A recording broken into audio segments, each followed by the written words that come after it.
Good day mga football! Kamusta kayo? Kamusta tayo? So tayo ay mabuti. So matagal-tagal tayong hindi nakapag-vlog mga idol. At ngayong araw na to ay may papakita ko sa inyo na sapatos na gustong-gusto natin. At sa mga pangarap natin na makuha at mabili pero hindi natin kaya dahil mahal ang presyo niya talaga.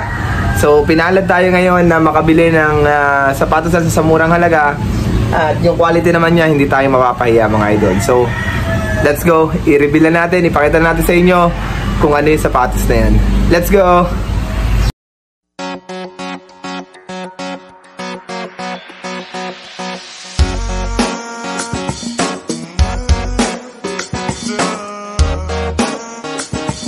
So yan mga idol, ang nakuha natin na sapatos ngayon sa murang halaga. So nakikita si Iron Man ay itong triple black na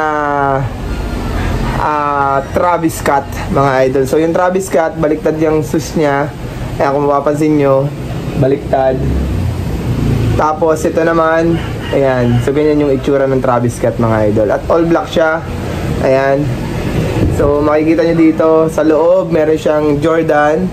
At dito sa likod parang B or Hornet siya. So sabi ko, ngayong taong ito hindi na ako bibili ng mga rubber shoes na hindi Jordans, kasi ang gusto talaga natin ay magkaroon tayo ng collections ng Jordans, ano? So nabumili natin to ng napakamurang halaga lamang.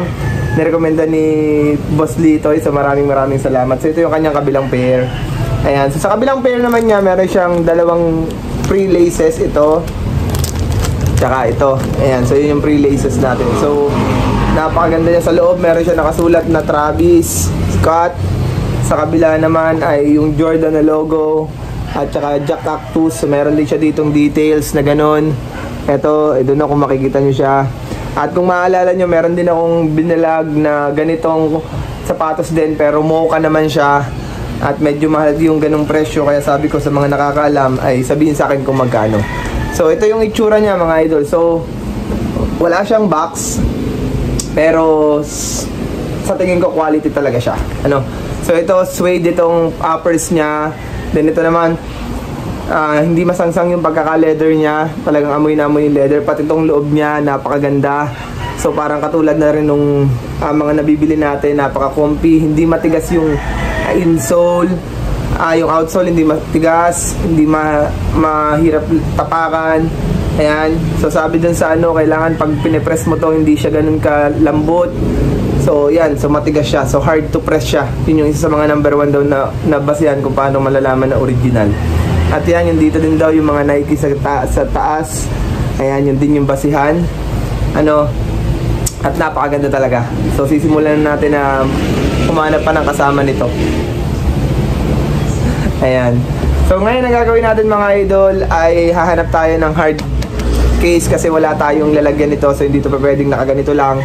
So gagawin natin, bibili tayo ng lalagyan niya para naman maisama natin dito sa mga kasama ng mga sapatos natin. So ngayon mga idol, nakakatuwa kasi napakaganda talaga niya sa mga gusto kong sapatos. At ang size nito, huwag nyo kakalimutan, ay size 42 or 8.5. Sabi ko nga sa inyo, medyo mahirap yung sapatos natin, yung paa natin, kasi pagka 8 lamang sikip siya, pero pagka 8.5 medyo luag naman. So nagsettle na lang tayo dun sa 8.5 para kahit papaano hindi masakit ilakad yung sapatos o yung sapatos pag suot natin, at hindi rin masakit yung paa natin kapag lumalakad tayo.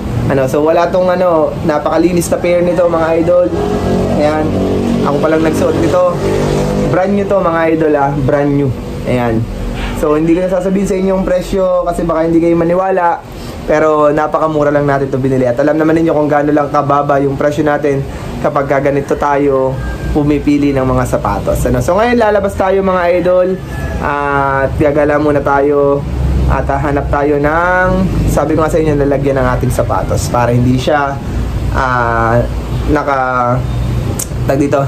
nakabuyang ngayon o naka-expose. So mas maganda rin siya nakasama siya dito sa mga sapatos ito. So madadagdagan na to 1, 2, 3, 4, 5, 6. So pampito natin to mga idol. Ayan. So excited na ako suotin to. So ang unang suot natin dito ay sa Sunday, pang sisimba natin mga idol. Kaya tara na. So yan mga idol, nandito na tayo sa bahay at nakabili na tayo ulit ng isa pang shoebox para ilalagay na natin dito. Say hi to the vlog. Hi. Pakita. have a new bag. Ayan, binilan din namin siya ng bagong bag, McQueen. I have a new dragon. Pakita ang dragon mo. And a dragon. Ayan. And there's a donut. Donut. May french fries ka pa dyan. So, ito ang gagawin natin ngayon. Bubuklatin natin itong ating shoe bag. No, I have so many. I have one donut. Donut. Yan. Yum. Yum. So, ito yung sa likod niya. I have a sprinkle. Yes. Ito naman yung sa harapan. Yan. Dati na yung barbecue ko, di ba bibili? Nandun sa ano? So, ganito lang ito ikabit mga idol Yan. So, ito. Tsaka ito. So, kanina tinitingnan ko kung may mga sira ito.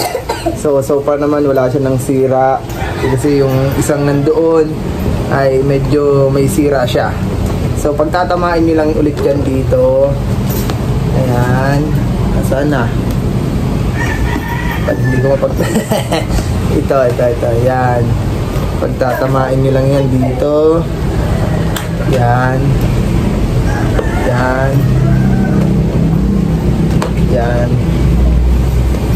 At yan. So, yan. Then, pagkatapos, ito naman sa kabilang side. Yo. Oh.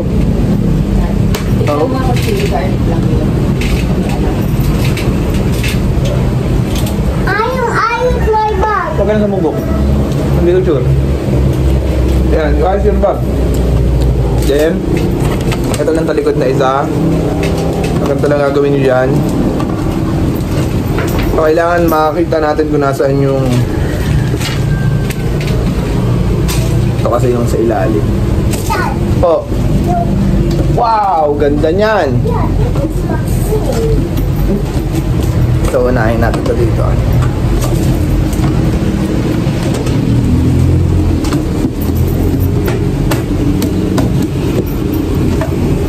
Wait, Daddy.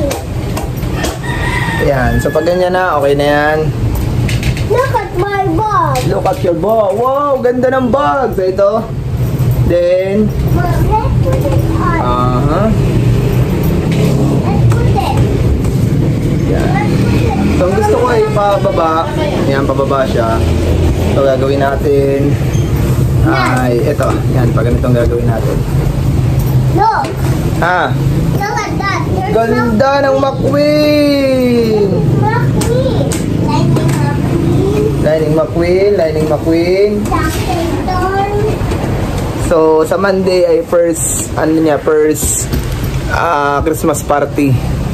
Opo, I first good to bed to my McQueen. Opo. But I first good Yeah. to me. So, ito yung mahirap pagka hindi siya masyadong maayos. So, deform siya. So, gagawin natin, unahin natin dito sa kabilang side pakabit. Yan.